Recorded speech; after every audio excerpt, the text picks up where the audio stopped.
योगिन्धीश्वरी नंद गोप सुतम देवी पतिते कुरुते नमः। ये पति नंद का दुलारा हमको पति के रूप में मिले, ये मांगती है। अब जब गोपियां ये मांगती है, लेकिन ये बहन बेटियां नहीं जानती कि न कोई मांगने से मतलब है, न किसी बात से मतलब है, उनको तो स्नान करना है। लेकिन इसका मतलब यही है कि हे प्रभु, हमको जैसे भगवान कन्हैया जी सुंदर हैं, भगवान कन्हैया जी हैं, इसी प्रकार से हमको पति मिले। अब तो जब ये भगवान कन्हैया जी से मांगा तो भगवान ने विचार किया, देखें अंदर आत्मा से मांग रही है, पति के रूप में गोपियां किए दिखावा है। आज भगवान पहुंचे, ये स्नान कर रही है, निर्वस्त्र है, इनके कपड़े रखे थे, वस्त्र रखे थे, भगवान ने उठाए। उठाने के बाद कदम्ब के वृक्ष में चढ़ गए और बैठ करके वहां से बांसुरी बजाने लगे। जब बांसुरी सुनी गोपियों ने, अपने अपने कपड़े देखे कि कपड़े कहाँ गए, वस्त्र कहाँ चले गए। बांसुरी कोई आवाज को सुन करके देखा, कहा प्रभु ये चीर दे दो। भगवान ने कहा ये चीर ऐसे नहीं मिलेंगे। कैसे मिलेंगे? कहा तुमको जल के बाहर आना पड़ेगा और हाथ जोड़िए सूर्य भगवान की। क्यों? जल के भीतर वरुण भगवान का वास होता है। जल में कभी स्नान निर्वस्त्र होकर नहीं किया जाता है, नहीं तो देवता का अपमान होता है। भगवान ने कहा तुमने वरुण भगवान का अपमान किया है, बाहर चल के निकल करके आओ, सूर्य भगवान से हाथ जोड़ करके गलती मानो। अब ये कहते हैं प्रभु कैसे आए, क्या करें? भगवान ने कहा आना पड़ेगा। आज गोपी सच्चे हृदय से मानती है, भगवान को पति के रूप में पाने की इच्छा है, तो आज ये गोपियां बाहर निकल करके आ जाती हैं और सूर्य भगवान से हाथ जोड़ करके गलती मांगती है, हे प्रभु क्षमा कर देना वरुण देवता। आज सुखदेव जी कहते हैं राजन, भगवान समझ गए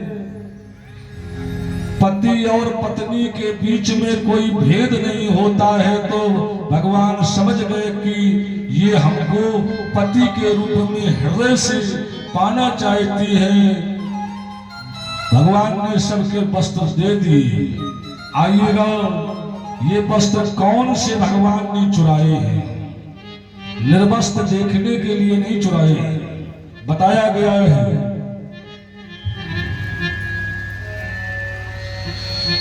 कि चीर हरण की लीला में अरे इतना बदला नहीं, और माया के चीर हरण करके फिर ब्रह्म का ज्ञान करना।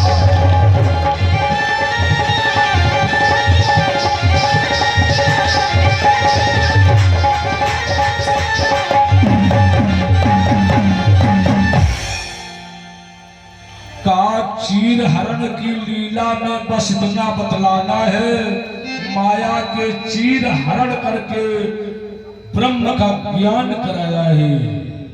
भगवान ने कोई चीर नहीं चुराए, ये माया रूपी चीरों का हरण किया है और ब्रह्म का ज्ञान कराया है।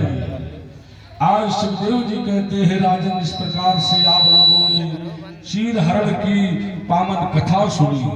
देखिए कोई कोई माता पिता परेशान होते हैं, हमारी बेटी के लिए वर नहीं मिलता है, परेशान 2 साल 4 साल से परेशान है। अगर नहीं मिलता उस बहन बेटी को करना चाहिए। यही भागवत पुराण में जो मंत्र लिखा है कि कात्यायन महामाये महायोगिंधीश्वरी नंद गोप सतन देवी पतिमते कुरुते नमः। इस मंत्र का जाप करने से साल भर का समय पार नहीं हो सकता है, 1 वर्ष का समय पार नहीं हो सकता है। सुंदर कन्हैया के समान सुंदर वर की प्राप्ति अवश्य होगी। ये पुराण है, पुराण में ऐसी ऐसी चीजें लिखी हैं, ऐसे ऐसे श्लोक लिखे हैं, मंत्र लिखे हैं कि जो जानकार है तो जो चाहे वो मिल सकता है। बोलिए वृंदावन बिहारी लाल की। आइएगा आगे, बड़ी सुंदर कथा लगी है गोवर्धन लीला। एक दिन की बात है, आज परीक्षित जी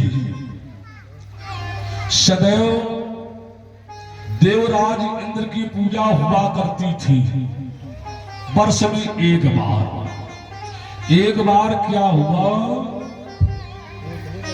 कि देवराज इंद्र की पूजा होनी है, और यहाँ कन्हैया जी ने पूछा मैया से, बाबा से, कहा आज सुंदर काला जाम बर्फी पेड़ा ये क्यों बनाए जा रहे हैं सारे नगर में। परीक्षित जी मन तो चलते हुए काला जाम का नाम ले तो नहीं चलते। ये बिटियां सब बना दे तुम्हारी काला जाम बर्फी का मन होगी। तो काला जाम बर्फी सुंदर सुंदर मिठाइयां बन रही थी। कन्हैया जी ने पूछा ये पकवान क्यों बन रहा है, मिठाइयां क्यों बन रही है बाबा? तो बाबा ने कहा तुम्हें जानकारी नहीं है, आज देवराज इंद्र की पूजा होती है। अच्छा ये क्यों?